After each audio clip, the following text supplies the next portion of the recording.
अपने हाथ में लीजिए, खुदा के कलाम कर कहिए, खुदावंद मेरे साथ कलाम कर, खुदावंद मेरे साथ कलाम कर। यह बाइबल मेरी है, यह खुदा का कलाम है, यह मेरे लिए है।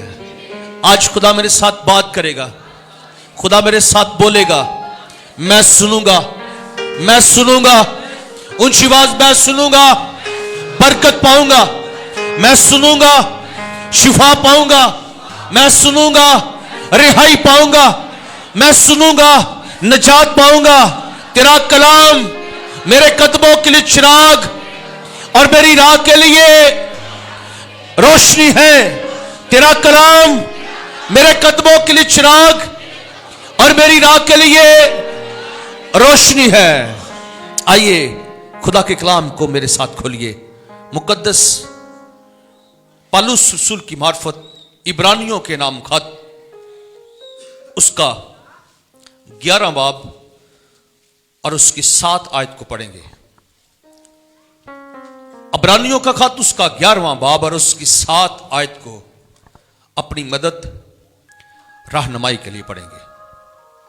कलामे मुकद्दस में यूं रकम है, ईमान ही के सबब से नूह ने उन चीजों की बाबत जो उस वक्त तक नजर ना आती थी, हदायत पाकर खुदा के खौफ से अपने घराने के बचाव के लिए कश्ती बनाई, जिससे उसने दुनिया को मुजरम ठहराया और उस रास्तबाजी का वारिस हुआ जो ईमान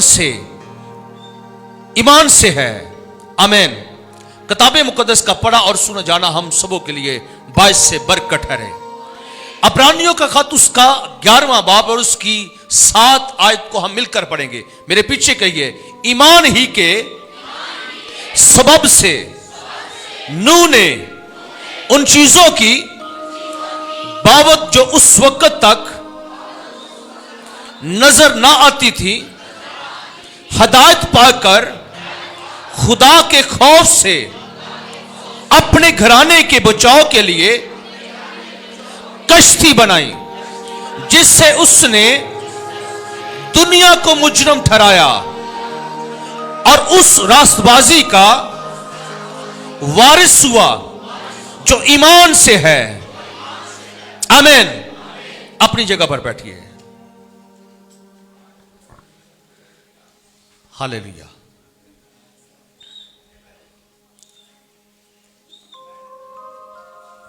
प्रेज गॉड। हालेलुया। अगर आप खुश हैं तो आइए जोरदार तालीम देंगे खुदावंद के जलाल के लिए। Praise God. हालेलुया। हालेलुया। एक खास पैगाम जो खुदा ने आज मुझे और आपको दिया है, आज ये ध्यान के साथ सुनेंगे और बरकत को पाएंगे। यहां पर एक बड़ी शख्सियत की बात हो रही है और उसका नाम मुकद्दस नूह है। इससे पहले कि हम आगे बढ़े, आज जो बात हम सीखने वाले हैं, हम किस तरह अपने घराने को बचा सकते हैं। हम आज क्या सीखने वाले हैं? हम किस तरह अपने घराने को, हम खानदान की आज बात करेंगे, अपने घर की बात करेंगे कि अपने खानदान को, अपने घराने को हम किस तरह बचा सकते हैं। यहां जो हवाला पढ़ा गया है, मतन पढ़ा गया है, मुकद्दस दाऊद, मुकद्दस नूह जो है, जिस जमाना के अंदर मौजूद था, उस वक्त की हालत इस कदर खतरनाक थी, बदी अरूज पर थी, गुनाह पर गुनाह होता जा रहा था, चारों अतराफ बदी थी, चारों अतराफ गुनाह था। इस जमाना के अंदर खुदा के हुजूर एक ही आदमी था, एक ही घराना था जो रास्तबाज था, जो खुदावंद के खौफ के अंदर रहता और खुदा की कुर्बत के अंदर रहने वाला था। चारों अतराफ से खुदा ने जब देखा कोई ऐसा शख्स जो मेरी पैरवी करता हो, मेरी इबादत करता हो, मेरी सिताइश करता हो, दुनिया के अंदर उस जमाना के अंदर कोई खुदा को नजर नहीं आया। एक ही शख्सियत थी और उसका नाम मुकद्दस नूह था। मुकद्दस नूह रास्तबाज था, खुदा के खौफ के अंदर रहने वाला, खुदा के घर के अंदर रहने वाला, खुदा की हजूरी के अंदर रहने वाला। और ना सिर्फ मुकद्दस नूह बल्कि उसकी वाइफ, उसकी बीवी भी रास्तबाज थी, उसके बच्चे भी रास्तबाज थे। और एक घर के अंदर आप कितने लोग होते हैं? आप एक घर के अंदर कितनी क्वालिटियां होती हैं? एक शौहर, दूसरी शख्सियत बीवी और तीसरे बच्चे। अब 3 शख्सियत एक घर के अंदर होती हैं। अब यहां पर ये तीनों के तीनों लोग खुदा के साथ डरने वाले हैं। मुकद्दस नूह खुदा की इबादत करने वाला, वो रास्तबाज था। उसकी बीवी भी उसके साथ खुदा की हमद करती, खुदा की इबादत करती, खुदा के खौफ के अंदर रहकर जिंदगी को बसर करती। तीसरी क्वालिटी, तीसरी शख्सियत, उनके बच्चे सिम, हाम और ज़ियाफत 3 उनके बेटे थे। और उनके साथ उनकी बहुएं, उनकी बीवियां भी खुदा के साथ क्या थी? खुदा के साथ वफादार थी, खुदा के साथ चलने वाली थी। और यह घराना नहायत खुदा के खौफ के अंदर रहने वाला था। मुश्किल हालात में, बदी के उस जमाना के अंदर खुदा का बंदा मुकद्दस नूह जो है वो खुदा की तरफ देखता है, खुदा के खौफ के अंदर रहने वाला है। और यहां पर रसूल कहता है कि खुदा के खौफ से अपने घराने के बचाव के लिए कैसे? ऊंची बोलेंगे, खुदा का कलाम को सुनिए, मेरी तरफ देखिए, खुदा की आवाज को सुनिए। हम यहां पर आज सीखने वाले हैं और हम आज करेंगे घराने की बात। घराने में कौन कौन है? बोलेंगे, घराने में कौन कौन है? बाप है, मां है, फिर बच्चे हैं। 3 लोग मौजूद है कि नहीं? मां, बाप और फिर बच्चे। लिखा कि ये खुदा के खौफ से, किससे? खुदा के खौफ से अपने घराने के बचाव के लिए। आमीन। किसके खौफ से? खुदा के खौफ से अपने घराने के बचाव के लिए इसने क्या किया? कश्ती बनाई।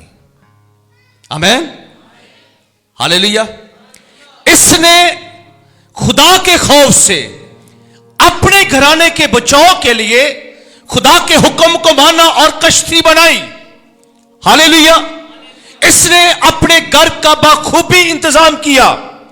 यह खुदा के साथ चलने वाले, इसकी बीवी, इसके बच्चे, इसकी बहुएं, यह खुदा के साथ चलने वाली थी। एक घर में ये खुदा की हमद करते, खुदा की वर्शिप करते, अपने घराने में खुदावंद का खौफ रखते। इनकी जिंदगी के अंदर खुदावंद का खौफ था। यह नहीं कि सिर्फ शौहर के अंदर खुदा का खौफ है और बीवी दुनियादारी के अंदर शामिल है। नहीं, बीवी के, शौहर के साथ खुदा का खौफ बीवी के अंदर भी था। और ना सिर्फ मियां बीवी खौफ के अंदर, बल्कि इनके अंदर, इनके बच्चों की जिंदगी के अंदर खुदावंद का खौफ था। और ये एक दूसरे के ताबिया थे।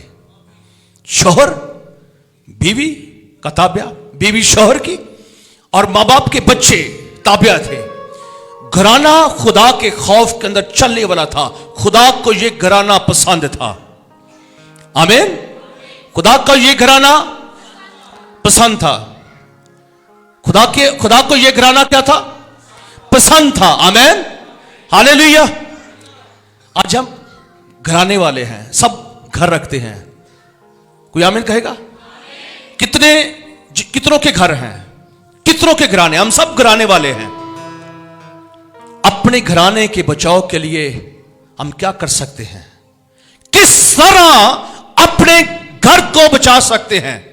हम किस तरह खुदा के आगे हम चलते हुए अपने घराने का बचाव कर सकते हैं। कलाम मुकद्दस में आज हम सीख रहे हैं कि हम किस तरह अपने घराने को बचा सकते हैं। हम किस तरह अपने घराने को बचा सकते हैं। मुकद्दस नूह ने किस कदर खुदावन के खौफ में रहकर अपने घराने को बचा लिया। हालेलुया।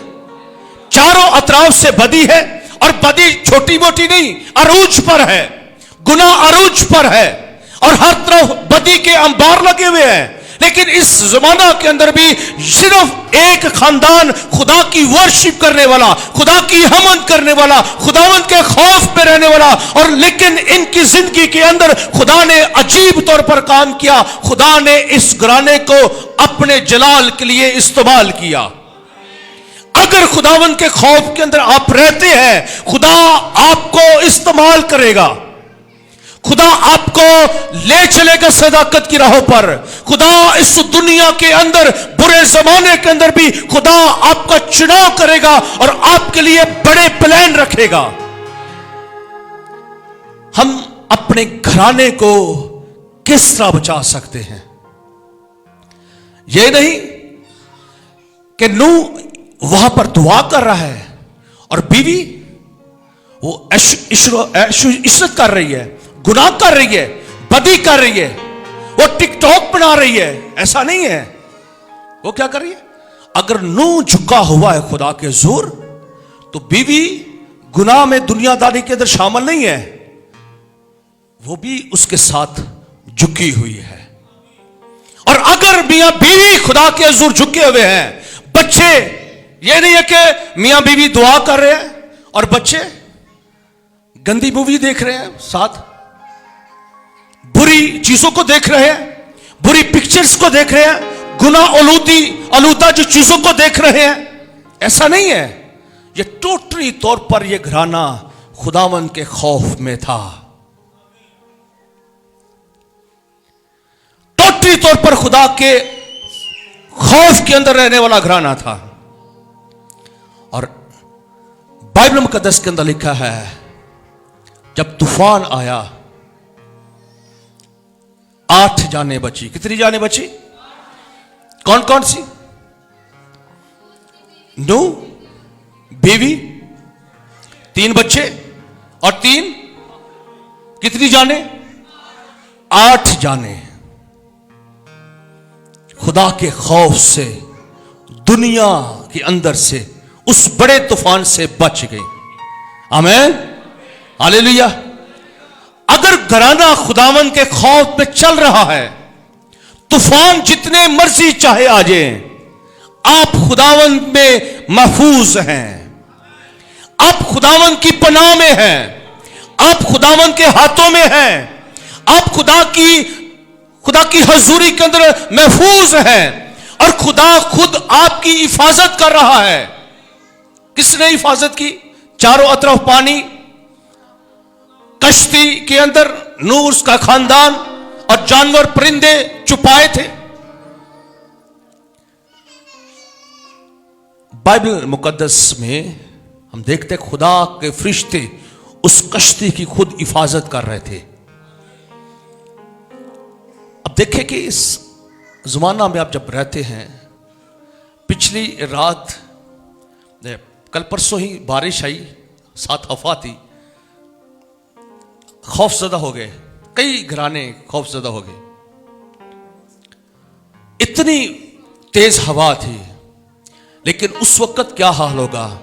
नीचे से भी पानी, जमीन के सोते फूट उठे, आसमान मुसलसल बारिश जोर से हो रही है, चारों अतराफ से पानी है, लेकिन वो कश्ती खुदावन के फजल से महफूज है। आमीन। खुदा ने चारों अतराफ से संभाला, खुदा ने खुद अपने हाथों में उस कश्ती को लिया हुआ है। हालेलुया। आपकी जिंदगी की कश्ती, आपके घराने की कश्ती उस वक्त महफूज है जब पूरे का पूरा घराना खुदावन के खौफ में है, पूरे का पूरा खानदान खुदावन के हुजूर चलने वाला है। आमीन, हालेलुया। खुदा के खौफ से हम अपने घराने का बचाव कर सकते हैं। हालेलुया।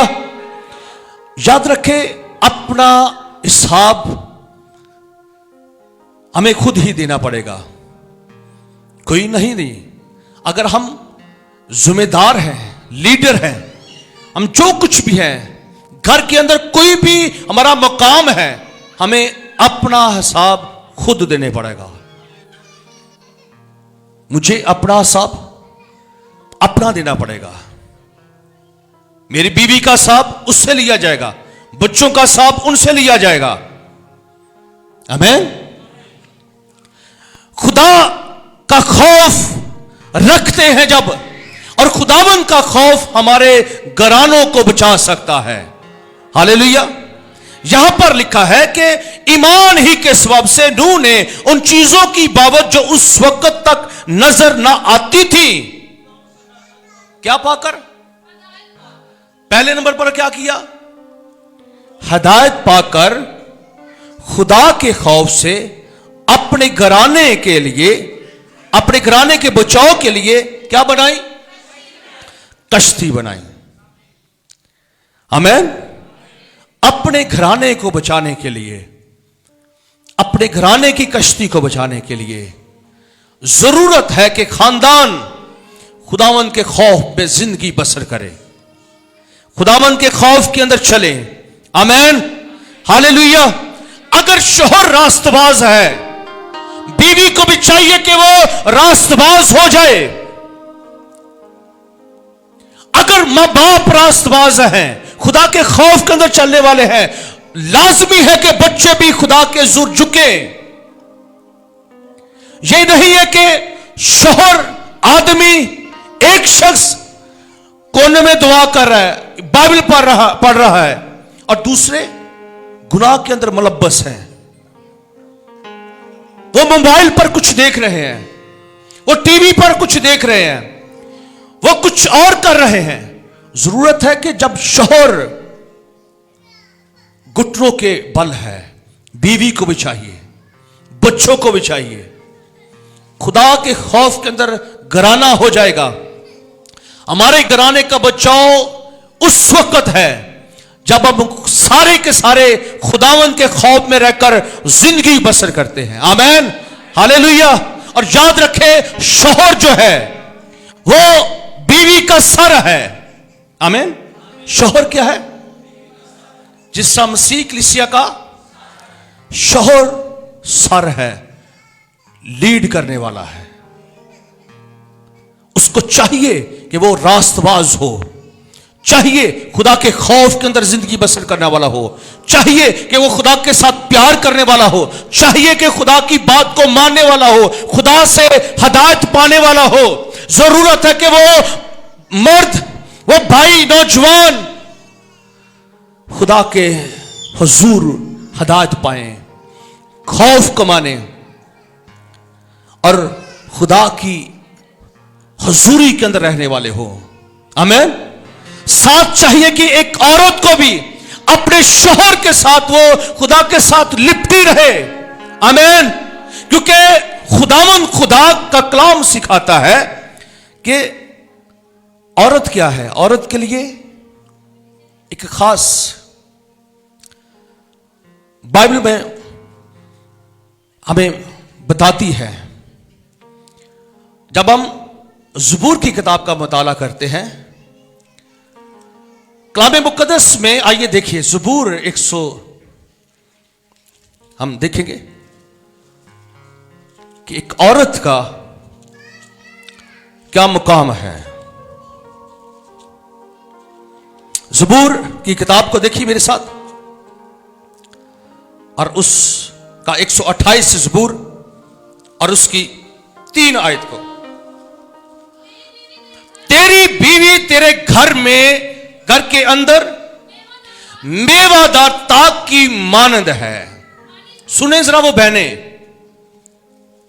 बेटियां, जवान बेटियां भी सुने, जिनकी शादी अभी नहीं हुई, वो बात सीखें। वो एक वक्त आएगा, खुदा उनको बरकत देगा और वो भी इस मुकाम पर पहुंचेंगी। लेकिन सुने, कलाम को सुने। पहले नंबर पर मर्द खुदा के खौफ के अंदर रहने वाला हो। मर्द को, आदमी को जरूरत है कि वो खुदावंद के खौफ के अंदर रहे। अगर खुदावंद के खौफ के अंदर रहेगा तो उसका घराना बचाया जाएगा। और ना सिर्फ मर्द बल्कि बीवी को भी चाहिए। और बीवी जो है वो एक घर के अंदर एक खास मुकाम रखती है। खुदा उसे खास लक़ब देता है और फरमाता कि बीवी तेरे घर के अंदर मेवादार ताक की मानद, औरतें मेवादार ताक की मानद है। आमीन। खुदा ने इनके रुतबे को बुलंद किया, खुदा ने आपकी शान को बुलंद किया, खुदा ने अलग से आपको बरकत दी। और कलाम फरमाता है कि तू मेवादार तौक की मानद हो। आमीन, हालेलुया। और ना सिर्फ शौहर, ना सिर्फ बीवी, बल्कि आगे लिखा है कि तेरी औलाद तेरे दस्तरखान पर जैतून के पौधों की मानद। शौहर क्या है? सर है, हेड है। खुदा ने उसकी कुर्सी को बुलंद किया है। और फिर बीवी क्या है? मेवादार ताक। और बच्चे क्या है? जैतून के पौधों की मानद। तीनों घर के अंदर रहने वाली शख्सियत को खुदा ने उनके रुतबे को अलग अलग मुकाम दिया है। कोई आमीन कहेगा? अगर आप सर हैं, हेड हैं, मर्द हैं, तो खुदा ने आपका चुनाव किया, आपको हेड मुकर्रर किया है। अगर आप औरत है, खुदा ने आपको रुतबे को बुलंद किया है। आप आम नहीं बल्कि मेवादार क्या है? मेवादार ताक की मानद है। और मेवादार ताक कौन है? आपने अंगूरों को बेल के देखा होगा। ताक बेल को कहते हैं। जो बल खाती हुई ऊपर जाती है उसको क्या करते हैं? ताक, मेवादार ताक। बेलें और भी है, फूलों की हो सकती है, खूबसूरती के लिए और भी हो सकती है, बगैर फूलों को भी हो सकती है। लेकिन एक खास ताक होती है जो जिसके अंदर मेवे लगते हैं। आपने देखा है? अंगूरों की बेल है और भी बेलें हैं जो ताक है, और वो बल खाती हुई क्या है? ऊपर चढ़ती है। खुदा का कलाम फरमाता है कि तू ऐसी औरत है। खुदा ने इस कदर आपके मकाम को बुलंद किया कि तू बल खाती हुई ऊपर क्या है? ऊपर की तरफ बढ़ती जाएगी, बढ़ती जाएगी, बढ़ती जाएगी। आमीन। और तेरी टहनियों से गुच्छे लगेंगे, मेवादार जो वो चीजें लगेगी। आमीन, हालेलुया। खुदा आपकी और बरकत को बढ़ा रहा है यहां पर। आमीन, हालेलुया। लेकिन आगे औलाद क्या है? जैतून के पौधों की मानद। औलाद जैतून के पौधे हैं और एक खास फल है। आमीन। एक खास क्या है? फल है। Praise God. लेकिन ये तीनों एक हो जाएं, शौहर खुदावन के खौफ में हो जाए, बीवी खुदा के खौफ के अंदर हो जाए, बच्चे भी खुदा के खौफ के अंदर हो जाएं, ताकि घराने को बचाया जाए। अगर दुनिया के अंदर हम आखिरी जमाना के अंदर है और हर तरफ बदी है, हर तरफ जो ज़िनाकारी है, हर तरफ इब्लीस ने सर उठाया है, लेकिन खानदान को जो खुदा के मानने वाले हैं, वो शौहर भी, औरत भी, मर्द भी, बच्चे भी खुदावंद के खौफ के अंदर रहे, तब जाकर हम जिंदगी की कश्ती को महफूज कर सकते हैं। आमीन। कैसे का हम अपने घराने को बचा सकते हैं? खुदावंद के खौफ के अंदर रहकर। कोई आमीन कहेगा? खुदावंद के खौफ के अंदर रहकर हम अपने घराने का बचाव कर सकते हैं। Hallelujah, hallelujah. और जब तीनों शख्स मिल जाते हैं, शख्सियतें मिल जाती हैं, तो फिर खुदा की हजूरी खानदानों के अंदर जोर से नाजिल होती है और खुदा उन घरानों के अंदर अजीब तौर पर काम करता है और उनको इस दुनिया के अंदर, इस बेदीनी के दौर के अंदर अपने जलाल के लिए इस्तेमाल करता है। आमीन। आज क्या सीख रहे हैं कि हम अपने घराने को किस तरह बचा सकते हैं। ये अकेले बंदे का काम नहीं है। घर को संभालना, घर को बचाना एक शख्स का काम नहीं है। और अगर एक खुदा के साथ चलने वाला है, लेकिन दूसरे खुदा से दूर हैं। अगर शोहर या एक शख्स खुदावन की कुर्बत के अंदर रहने वाला है, दूसरे खुदा से दूर है, वो दुनिया के अंदर वो उनकी सोच ख्यालात हैं, अकेला बंदा अपने घराने को उस दौर से बचा नहीं सकता जिस तरह उसको बचाना चाहिए था। और अकेला बंदा अगर खुदा के साथ चल रहा है और दूसरे खुदा से दूर है, तो खानदान को मुसीबतों परेशानियों का सबसे ज्यादा सामना करना पड़ेगा। इब्लीस उन जिंदगियों को इस्तेमाल करेगा जो खुदा से दूर हैं। उन जिंदगियों को खुदा इस्तेमाल करता है जो खुदा के जलाल के लिए होती है, लेकिन इब्लीस भी उनको अपनी मर्जी के मुताबिक, अपने इरादे के मुताबिक उनको इस्तेमाल करता है जो उसके लोग हैं। एक शख्स अगर झुका हुआ खुदा के आगे और दूसरे खुदा से दूर है, तो इब्लीस ज्यादा काम करेगा, उसको मौका मिलता जा रहा है। मुख्तलिफ तरीकों के साथ इब्लीस खानदानों के अंदर काम करेगा। लेकिन अगर तीनों मुत्फिक हैं, खुदावन के खौफ के अंदर है, तो कलाम मुकद्दस के अंदर लिखा है, अयूब कहता है कि खुदा का कलाम फरमाता है कि अयूब के घर को खुदा ने चारों अतराफ से क्या है, महफूज किया है। इब्लीस भी इकरार करता कि तूने उसके घर के चुगिर्द क्या किया है, बाल लगा दी है, जिसके बायस में इन नहीं हो सकता। अगर हम सारे का सारा घराना मुत्फिक है, शोहर भी, बीवी भी, बच्चे भी खुदावन के खौफ के अंदर रहने वाले हैं, तो इब्लीस खानदान के चुगिर्द नहीं आ सकता। और अगर एक शख्स ही दुआ कर रहा है, एक शख्स ही खुदा के साथ चल रहा है, लेकिन इब्लीस उसको मौका मिलेगा, वो खुलेआम आपके फैमिली पर अटैक कर सकता है, वो खुलेआम बच्चों पर अटैक कर सकता है, वो जिसको चाहे वो इस्तेमाल कर सकता है। लेकिन तीनों शख्स अगर खुदावन के खौफ के अंदर रहने वाले हैं, तो खुदा चारों अतराफ से हम उन घरों को खुदा अपनी पनाह में ले लेगा। आमीन। कलाम फरमाता है, वाइज की किताब का मुताला करते हैं जब, तो लिखा है वाइज की किताब के अंदर, जब हम देखते हैं कि तीन धागे जो हैं, तीन तरह की जो डोरी है, तीन धागों से जो जुड़ी हुई डोरी है, वो मजबूत होती है और वो जल्दी टूटती नहीं। अब बात को समझ रहे हैं? तीन तरह के धागे, उनको इकट्ठा किया जाए और एक डोरी बनाई जाए। वाइज की किताब के अंदर लिखा है कि वो जल्दी टूटती नहीं है। अगर एक धागे की डोरी होगी तो वो जल्द टूट जाएगी, दो धागे की हो जाएगी तो वो जल्द टूट जाएगी, लेकिन अगर तीन धागों की डोरी मौजूद है तो वो जल्दी टूटती नहीं है। अब इस भेद को समझे जरा।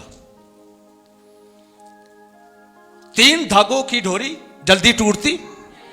हम किताबों के अंदर भी बच्चे पढ़ते हैं कि अगर लकड़ियों का गट्ठा जो है उनको एक सिम्मत बांधा जाए तो वो टूट नहीं सकता, लेकिन अगर उस गट्ठे में से लकड़ियां जुदा जुदा कर दे तो वो जल्दी टूट जाती हैं। लेकिन अगर वो मुत्फिक हैं, अगर वो जुड़ी हुई हैं और वो गट्ठे में है तो वो टूट।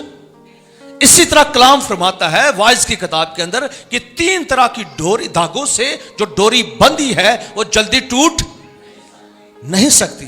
अब तीन शख्सियत, तीन डोरियां कौन सी है? पहले नंबर पर खुदा बाप, खुदा रूह कुद्दस और खुदा का बेटा।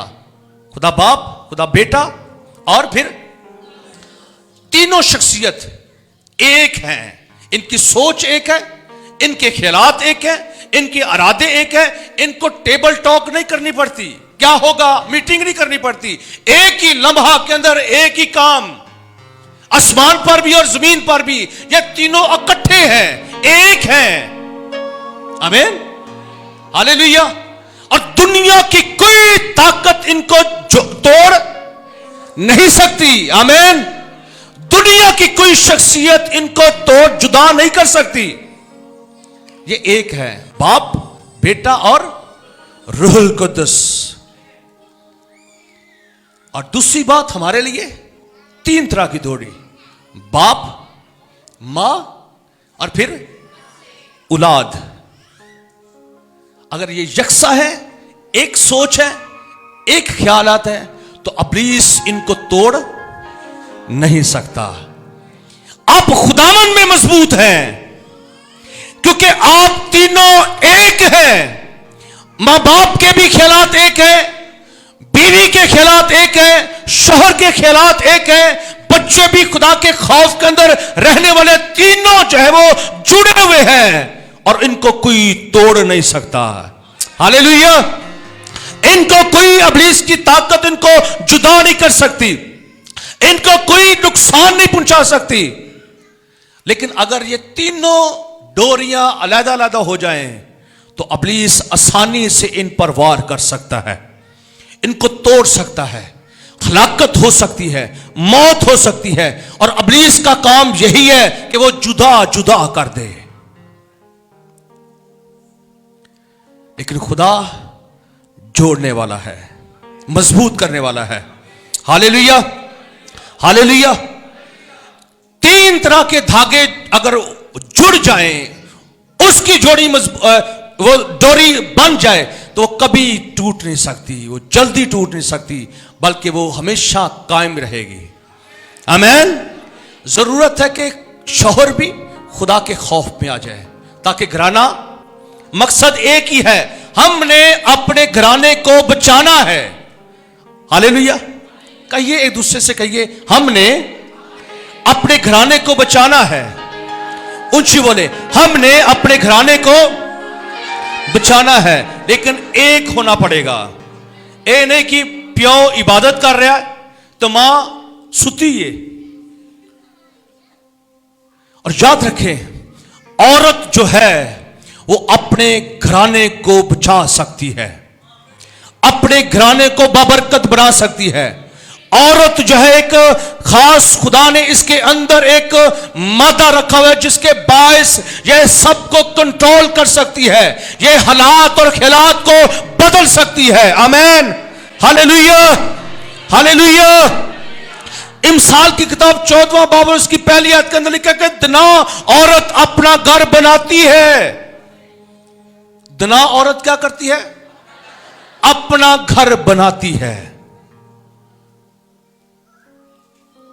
औरतों को चाहिए, बेटियों को, बहनों को चाहिए कि वो अपने घर को बनाए, उजाड़े नहीं। औरत, दना औरत अपने घर को बनाती है और वो खुदावंद के खौफ के अंदर रहती है। आमीन, हालेलुया। कई औरतां ने अपने घर नूं उजाड़ दिता है, कई बेटियां ने अपने घर नूं उजाड़ दिता है, कई बेटियां ने अपने मां बाप उन्हां तो जुदा हो गए ने, भैन भरा उन्हां तो जुदा हो गए ने और उन्होंने डराला पा देतियां ने, झगड़े लड़ाई बढ़ते जा रहे हैं। दुना औरत क्या करती है? अपने घर को, पर लिखा कि पर अहमक उसे अपने ही हाथों से बर्बाद करती है। अपने घर को बचाने के लिए तगोदू कीजिए, अपने घर को बचाएं। दना औरत का काम है कि वो अपने घर को बनाए और वो बनाती है।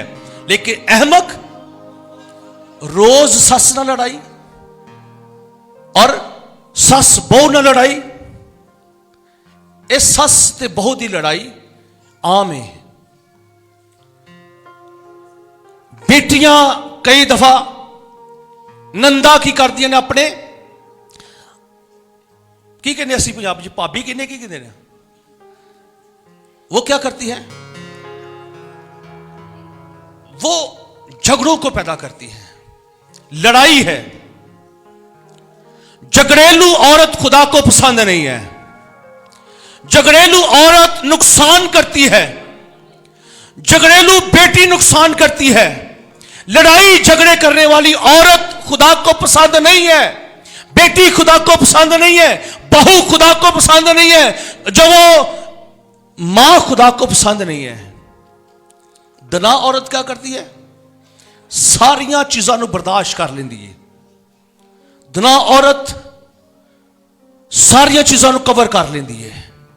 दना औरत दे विच और इस जुबान दे विच ऐसी मिठास है, ऐसी नरम हड्डी पाई गई है, ऐसी कुवत पाई गई है कि वो हर एक नू की कर सकती है, अपने घर नू बर्बादी तो बचा सकती है। लेकिन अहमक औरत की कर दी है, उन्होंने सिर्फ मौका मिलना चाहिए है। हाथ पैर कुंज के फिर किए शुरू, वो अपने घर को क्या करती है? खराब कर रही है, बर्बाद कर रही है। लेकिन बेटियों, बहनों, बच्चों, सुनो जरा, अपने घराने की बात हम कर रहे हैं और अपने घराने को बचाने के लिए हमें खुदावंद के खौफ में रहना है, दना बनना है। आमीन, आमीन। द्रोहास है उन बेटियों से, द्रोहास है उन माओं से, द्रोहास है उन बहुओं से। अपने घराने को बचाने के लिए दना बन जाए। दना औरत क्या करती है? ऊंची बोलें के सारे मिलकर, दना औरत क्या करती है? और अपना घर बनाती है, घर को बर्बाद नहीं करती। आज बहुत सारे घर आने बर्बाद हैं, खानदान बर्बाद है, मुश्किल में है, तंगी में है। मियां बीवी दे विच झगड़ा खत्म नहीं होता। सब तो वड्डी अबलीस की चाल यही है कि मियां बीवी विच झगड़ा पैदा करे। गल्लां गल्लां च मुख्तलिफ तरीकों के नाल अबलीस ओ काम करता है। लेकिन दना औरत की कर दी है? अबलीस दियां चालां नूं परखे और खुदा दे हजूर दस्ते दुआ कर दिए। वो अपनी जुबान नूं कंट्रोल करके की कर दिए? खुदा दे नाल गल्लां कर दिए। बजाय कि ओ शोहर नूं, बजाय कि दूसरे नूं ओ गल्लां करे, ओ खुदा दे नाल गल्लां कर दे कि खुदावंद इस मसले नूं तू हल कर। आमीन। इस मसले नूं तू दुरुस्त कर। और सस्सां दे अगे ते बहुआं दे अगे गुजारिश है, और बेटियां भैनां अगे भी गुजारिश है, अपने घराने नूं खुदा दे विच महफूज कर लीए। कोई आमीन कहेगा? अपने घराने नूं की करिए? खुदा दे विच महफूज कर लीए और खुदा दे खौफ विच रह के और जिंदगी नूं और उस जिंदगी नूं बसर करिए जिहड़ी खुदा ने सानूं दित्ती है। आमीन, हालेलुया। मुतफिक हो जाइए खुदा दे नाल, मुतफिक हो जाइए खुदा दे लोगों दे नाल, मुतफिक हो जाइए जड़ा दुआ कर रहा घर च ओदे नाल, मुतफिक हो जाइए जड़ा वर्शिप कर रहा है ओदे नाल, मुतफिक हो जाइए जड़ा खुदा दे नाल गल्लां कर रहा है। और अगर कोई वेख रहा कि मेरे घराने च दुआ कर रहा है ते वक्त नूं जाया ना करो, ओदे नाल खुदा दे हजूर झुक जाओ। आमीन। ओदे नाल खुदा दी हजूरी विच झुक जाओ ताकि साडे घराने इस जमाना दे विच महफूज हो जान। लिखा कि हदायत पाकर, खुदा से हदायत पाकर उसने क्या किया? अपने घराने के बचाव के लिए। और हम क्या कर रहे हैं अपने घराने के बचाव के लिए? और माजद नाल कई ऐसी जिंदगियां ने जिन्होंने तीली लाने की बड़ी जल्दी होंगी है। सच है, वो जो मौका वेदियां ने हुण पता चलेगा, मैं दस नहीं इनू। लेकिन याद रखें, आपकी एक नालायक हरकत दूसरे के लिए कितना नुकसान का बायस हो सकती है आप नहीं जानते। आपके शोहर के लिए कितना नुकसान हो सकती है आप नहीं जानती है। आपके माँ बाप के लिए कितना नुकसानदेह हो सकती है आप नहीं जानते। आप जो अपने घराने के लिए कितना नुकसानदेह हो सकते हैं आप नहीं जानते। आप अपनी लाइफ के अंदर कितना आप अपने लाइफ के अंदर नुकसान को देख सकते हैं आप नहीं जानते। महफूज कर ले अपने खानदानों को, प्रेज कर, महफूज कर ले अपने आप को। हालेलुया। जिस तरह लिखा कि जिस तरह यीशु मसीह ने कहा कि जिस तरह मैं हूं तुम भी हो जाओ, जिस तरह मैं हूं तुम भी हो जाओ। और यीशु मसीह क्या है? वो बाप के साथ जुड़ा हुआ है, रूहुल कुद्दस के साथ जुड़ा हुआ है। तीनों एक ही शख्सियत है। आमीन, हालेलुया। तीन तरह की धागों की डोरी जल्दी टूट नहीं सकती। एक हो जाए शौहर मियां बीवी और फिर बच्चे एक हो जाए ताकि ये जिंदगी की डोरी मजबूत रहे। हालेलुया, जिंदगी की कश्ती मजबूत रहे। आमीन, हालेलुया। और लिखा है कि दना औरत क्या करती है? अपना घर बनाती है, पर अहमक वेंदी मौके कौन कम बनेगा। वो शरारतें करते रहती हैं। अहमक औरत का काम अक्ल से बात नहीं करती, सोच समझ कर बात नहीं करती। जो मुंह च आया, जो जुबान पे आया, अहमक अपने घर को अपने हाथों से क्या करती है? बर्बाद करती है। आए उन तमाम चीजों को रोक दें जो हमारे घराने के लिए खतरनाक बातें हैं, खतरनाक चीजें हैं। अपने आप को इस हालत से निकालकर खुदावन के खौफ के अंदर रहना शुरू और दुना बन जाए। आमीन, ताकि घर बनाया जाए। अगर खुदा ही घर ना बनाए तो बनाने वाले की मेहनत, और हम खुदा के खौफ के अंदर रहकर अपने घर को बना सकते हैं। आमीन। खुदा के जब खौफ के अंदर रहेंगे तो खुदा खुद हुई आसमान से हुक्म सादर करेगा कि ये घराना मेरा है, ये खानदान मेरा है, ये लोग मेरे हैं। खुदा खुद हिफाजत करेगा और खुदा खुद उन तमाम तरीकी की कुव्वतों को खत्म कर देगा जो हमारे घराने के खिलाफ होंगी। आमीन, हालेलुया। लिखा कि शरीरों के घर पर खुदा की लानत है। वो जो खुदा से दूर हैं, जो खुदा से दूर रहकर जिंदगी को बसर कर रहे हैं, और उनको ना तो खुदा का पता है, ना बाइबल का पता है, ना मसीहत का पता है, ना अपने मकाम का पता है, ना खुदा की हजूरी का एहसास है। लिखा कि शरीरों के घर पर खुदा की लानत है, लेकिन उस साधकों के मस्कन में उसकी बरकत है। हालेलुया। साधकों के मस्कनों में, साधकों के मस्कन में उसकी बरकत है। आमीन।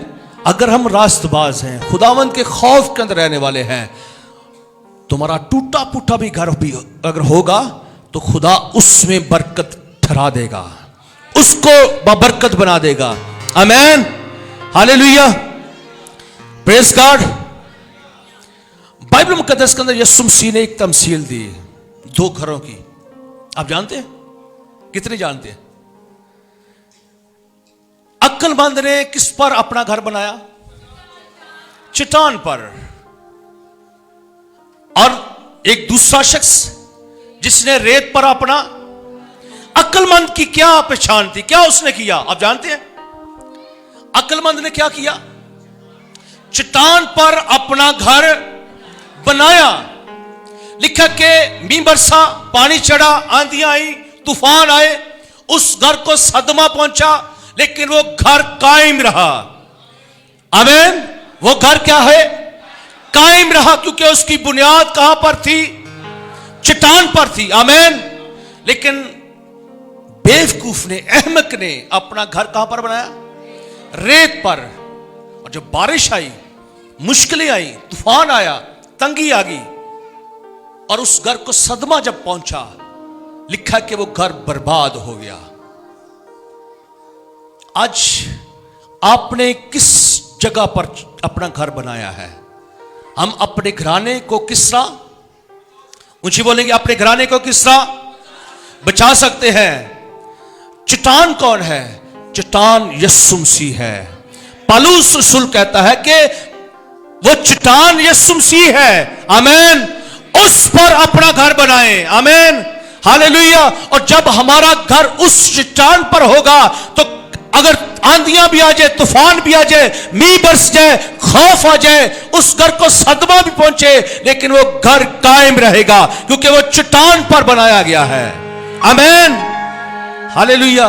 और अगर रेत पर है, गुनाह आलूदा जिंदगी है, खुदा से दूरी है, खुदा से नाफरमानी है, खुदा के खौफ के अंदर नहीं है, तो आपका घर रेत पर बना हुआ है। अगर आपने यीशु मसीह को कबूल किया हुआ है, पहना हुआ है, आपका घर चट्टान पर कायम हो चुका है, बन चुका है, और आपको कोई खतरा नहीं है। अपने घर को बचाने के लिए चट्टान पर घर बनाए, अपने आप को, अपनी पूरी फैमिली को खुदावंद के खून के अंदर छुपा दें। आइए खड़े हो जाएंगे। और आज हम क्या सीख रहे हैं, बोले सारे मिलकर, हम क्या सीख रहे हैं आज? हम किस तरह अपने घराने को बचा सकते हैं, हम किस तरह अपने घराने को बचा सकते हैं, शोहर किस तरह अपने घराने को बचा सकता है, बीवी क्या कर सकती है, बच्चे अपने घर के लिए क्या कर सकते हैं। आज लंबा फिक्रिया है, लिखा है बाइबल मुकद्दस के अंदर, आइए उस पर गौर करेंगे। लिखा कि ईमान ही के सबब से नूह ने उन चीजों की बाबत, मेरे साथ बोलिए, ईमान ही के सबब से, मेरी तरफ ध्यान, मेरी तरफ देखिए, ऊंची बोलेंगे, ईमान ही के सबब से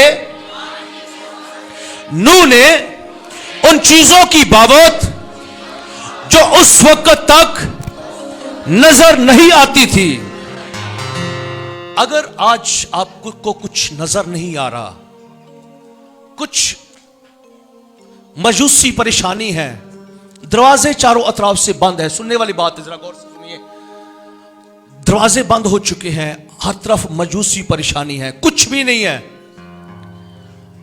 लेकिन अगर खुदावन में अगर मजबूत है तो खुदा ने आपके लिए बहुत कुछ रखा हुआ है जो इस वक्त आपको नजर नहीं आ रहा, लेकिन एक वक्त आएगा आप अपनी आंखों से उन बरकत को हासिल करेंगे, उन चीजों को हासिल करेंगे, उन मकामात को हासिल करेंगे, उस दौलत को हासिल करेंगे, उस ब्लेसिंग को हासिल करेंगे।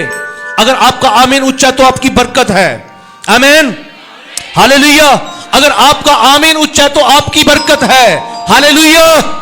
अगर आपको आज मजूसी लग रही है, आप परेशान हैं, लेकिन अगर खुदावंद के अंदर आप मसरूफ हैं, खुदावंद के खौफ के अंदर रहने वाले हैं, तो एक वक्त आएगा कि खुदा आपको ऐसी बरकत देगा कि वो जो आपसे समेटी नहीं जाएगी, आमीन, हालेलुया। शोहर खुदा के खौफ के अंदर, बीवी खुदा के खौफ के अंदर, बेटी खुदा के खौफ के अंदर, बच्चे औलाद खुदा के खौफ के अंदर। बाइबल मुकद्दस के अंदर लिखा कि ईमान ही के बायस नूह ने उन चीजों की बाबत जो उस वक्त नजर नहीं आती थी, हिदायत पाकर खुदा के खौफ से अपने घराने के बचाव के लिए क्या किया, क्या किया?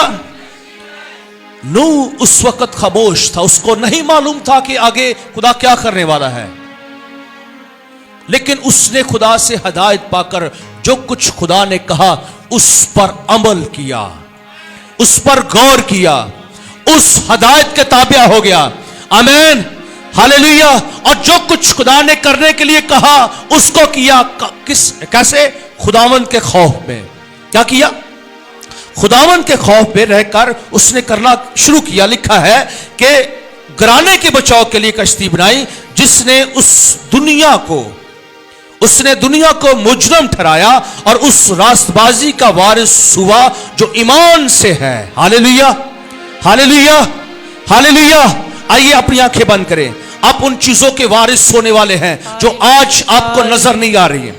आप उन चीजों के हकदार और मालदार होने वाले हैं जो आज आपको नजर नहीं आ रही है। खुदा ने आपके लिए अगले प्लान रखे हैं, आप नहीं जानते। आपके लिए अगली बातें, अगली बरकत रखी है, लेकिन आज अगर आप नहीं जानते, लेकिन कल आप जरूर उनको खुली आंखों से देखेंगे। हालेलुया, प्रेज का राग का संदरा। आइए दुआ करना शुरू करें।